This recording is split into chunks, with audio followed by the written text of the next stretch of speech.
di kota suci Yerusalem bersama dengan dua rekan saya. Pertama Bisyara, Shalom. Shalom Abuna. Bisyara ini adalah seorang Kristen Arab yang menjadi warga negara Israel. Bahasa Indonesia sudah lancar 10 tahun yang lalu.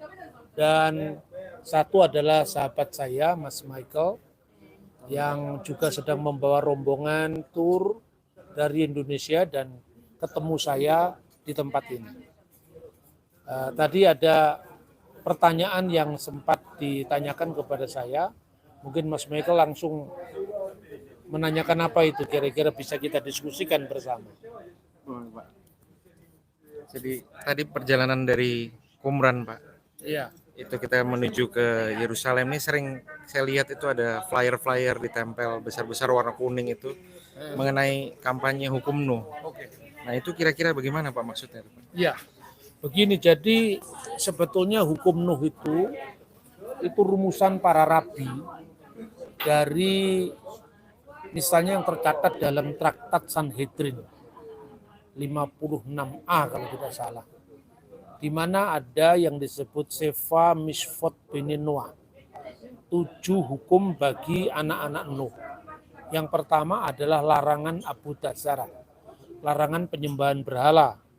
Yang kedua larangan Kililat Hashem, yaitu menista Hashem, Tuhan. Kemudian Gilui Arayot, larangan untuk imoralitas seksual. Kemudian gesel, itu adalah tindakan kekerasan, pembunuhan. Lalu apa yang dikenal juga dengan sefikut damim, pertumpahan darah. Lalu yang keenam itu adalah efer min hakai, yang artinya makan binatang yang masih ada jiwanya, artinya yang ada darahnya, karena nyawa makhluk ada dalam darahnya. Untuk menegakkan 6 hukum yang pertama itu, maka bagi orang asing yang tinggal di negara Israel, itu tentu konsepnya para rabi ya, itu diizinkan menyelenggarakan namanya dinim, mahkamah yang adil. Jadi sebetulnya konsepnya sendiri ada di dalam kitab suci ya. Konsepnya dalam kitab suci itu karena sebelum zaman Musa, itu kan orang-orang yang menjadi keturunan Nuh secara universal itu adalah umat manusia. Maka dalam trialog Yahudi, Kristen, dan Islam, mereka menawarkan pendekatan kita bukan pendekatan Mosaic law. Sebab Mosaic law itu hanya berlaku bagi orang Yahudi. Tapi hukum Nuh yang berlaku secara universal. Tandanya saja, aku taruh busurku di atas awan sebagai perjanjian antara aku dan kau, artinya itu universal. Nah, 7 hukum itu kira-kira seperti. Jadi dalam kitab suci sebetulnya prinsipnya mengenal yang namanya pluralisme hukum. Kira-kira seperti itu.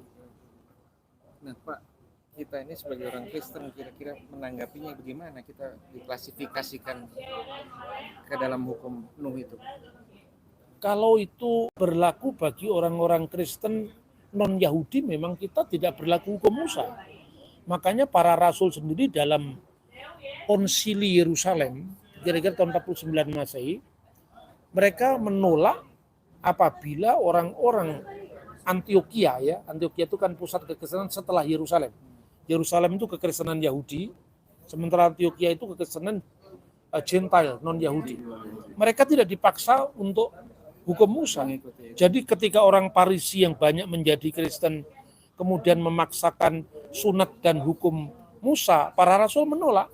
Dan itu bukan Paulus loh. Yang mewakili itu Yakobus sebagai pemimpin gereja di Yerusalem. Mereka hendaknya kecualikan dari 4 hal ini saja. Yang pertama, jangan makan binatang yang dipersembahkan kepada berhala, dari percabulan, dari binatang yang mati cekik, dan dari darah. Ini sebetulnya bentuk singkat dari hukum Nuh. Jadi hukum Nuh itu sebetulnya dokumen tertuanya itu ditemukan di buku yang namanya Sefer Hayuvelim, yaitu yang disebut sebagai buku Yubelium. Dan baru-baru tahun 2017 itu naskahnya juga ditemukan di Gua ke-12 Qumran. selain gua ke-11 ditemukan gua ke-12 yang paling akhir ini, itu hukum Nuh. Jadi secara prinsip kita bisa menerima. Tapi untuk orang-orang Kristen Yahudi, mereka juga tetap melakukan hukum Taurat. Makanya Paulus menyunatkan Timotius, tetapi tidak menyunatkan Titus, karena Titus orang Yunani, sementara Timotius adalah orang Yahudi. Cuman masalahnya gini, ketika kampanye hukum Nuh di negara modern, itu bukan pada substansi hukumnya, tapi pada penafsirannya. Lah untuk itu saya bertanya kepada bicara ini, sebagai seorang Kristen, dia dari Nazaret, dari kota Kristen saya kira di Israel, rasnya dia orang Arab ya, dia dari gereja Ortodoks, apakah dia mau dimasukkan sebagai hukum Nuh, karena keberatannya mungkin adalah pada penafsiran hukum itu atas orang-orang Kristen. Bagaimana bicara? Shalom. Nah, tadi saya ceritakan waktu saya bawa grup. Kami mau masuk ke satu sinagoga di Bukit Sion di kota Yerusalem. Pas kita mau masuk ke dalam sinagoga, kita berjumpa dengan seorang rabi. Rabi itu dia sambut semuanya, shalom, shalom, semua bisa masuk, silahkan masuk. Nah, sambil rombongan saya masuk, dia membagikan sebenarnya satu kertas. Dan di kertas itu ada catatan Sheva Mitzvot Nuh. Itu 7 hari ini. Itu 7 hukum Nuh. Sebenarnya saudara, aku selalu menceritakan kepada yang saya membawakan atau saya memandu di Tanah Suci. Memang 7 hukum Nuh itu dikeluarkan atau diterbitkan ketika Bani Israel mereka kacau, ya, atau orangnya kacau. Mereka butuh kompas sebenarnya. Tetapi penafsiran orang Yahudi beda sedikit, bukan beda sedikit, sangat berbeda dari penafsiran kita mengenai kesatuan Tuhan. Ya, kesatuan Tuhan. Salah satu mitzvot Nuh atau hukum Nuh, kalian harus percaya bahwa Tuhan adalah satu. Ya, memang kami percaya bahwa dia satu, tetapi kami nu'min bi ilahin wahid. Kami percaya itu, tapi kami percaya mengenai kita percaya Tritunggal. Bapa, Putra, dan Roh Kudus. Kalau mereka, pemahaman mereka dan penafsiran mereka beda, mereka tidak mengakui itu. Makanya kami menghormati, tetapi kami tidak menerima itu. Oke, saya kira itu. Jadi apa lagi? Jadi punya pertanyaan lagi, Pak. Lalu bagaimana mendefinisikan Abu Dazara? Oke. Atau tadi yang penyembahan berhala. Jadi ada 2 prinsip kalau menurut saya. Saya sepakat yang dikatakan bicara bahwa bukan pada kontennya, bahwa semua kita orang Kristen percaya dengan keesaan Tuhan karena pengakuan iman kita atau konstitusi iman kita diawali dari nu'min bi ilahin wahid. Aku percaya akan Allah yang esa. Itu mutlak ya. Dan Yesus ini menyebut itu sebagai misfot yang tertinggi, misfah harisona, hukum yang paling utama. Dan Yesus pun itu mengacu pada monoteisme Israel, Sema Yisrael Adonai Elohenu Adonai Echad. Hanya persoalan penafsiran tadi itu yang penting ya. Karena gini, itu ada orang-orang Yahudi yang garis keras ya. Itu jumlahnya sebetulnya minoritas juga. Tapi juga saya ingin kutipkan satu perkembangan terakhir, khususnya dialog yang diadakan antara Yahudi dengan Kristen, khususnya setelah Vatikan II, dan juga tahun 2015 itu ada semacam deklarasi dari orang-orang Yahudi di Eropa, Amerika, dan sebagian Kanada dan Israel. Itu ada 25 rabi yang menandatangani deklarasi bersama. Dan saya mendapatkan informasi itu pertama dari seorang teman saya di Manado, Rabi Yakub Baruk. Dia orang Yahudi di Indonesia, seorang rabi. Dia menceritakan, Pak Bambang, ini saya kirimi sebuah deklarasi yang ditandatangani 25 rabi tahun 2015. Intinya begini, kami orang Yahudi dan orang Kristen, sekalipun diakui banyak sekali perbedaan dalam penafsiran, tapi kami berakar pada satu monoteisme Abraham, di mana kami harus menggali lebih banyak persamaan di samping perbedaannya. Itu satu. Ini dialog yang jujur. Kedua, bahwa tidak ada rabi di muka bumi manapun yang punya ketegasan setegas Yesua dari Nazaret mengenai memperkenalkan Torah kepada bangsa-bangsa lain. Karena dari kekristenan, Torah itu dikenal lewat bangsa-bangsa lain dalam bentuk aslinya.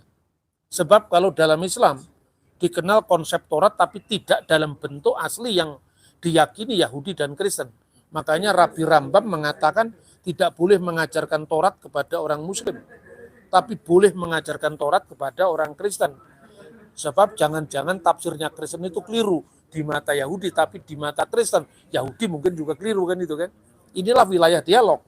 Makanya ditandatangani di situ, dan juga dalam soal Abu Dzarah itu ada ketetapan bahwa sebetulnya Abu Dzarah itu katanya rabi-rabi yang moderat ini lebih tepat diartikan penyembahan asing, bukan penyembahan berhala.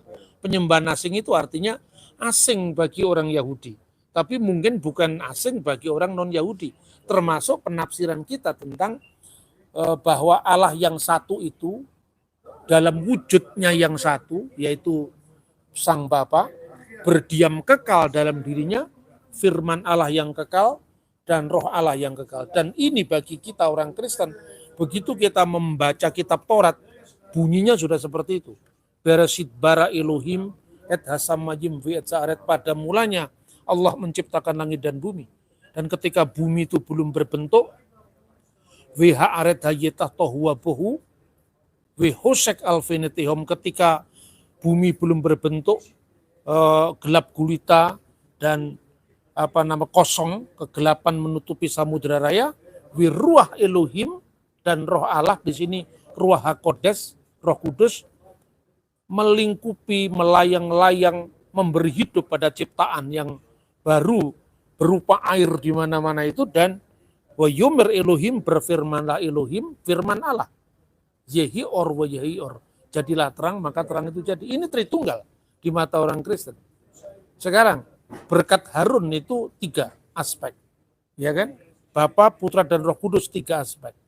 Kemudian malaikat memuji Tuhan dalam konteks Trisagion. Itu 3 aspek. Ini bagi orang Kristen didalami, dihayati, direnungkan lebih mendalam tentang Tritunggal Maha Kudus yang tidak bicara tentang jumlah Tuhan, tapi misteri Tuhan yang diungkapkan. Nah itu perbedaan pemahaman Kristen dan pemahaman Yahudi. Bagi orang Yahudi mungkin agama lain itu dianggap sebagai menyandingkan ciptaan dengan Sang Pencipta. Tapi orang Kristen bisa mengatakan, kami tidak pernah menyandingkan kemanusiaan Yesus dalam Tritunggal.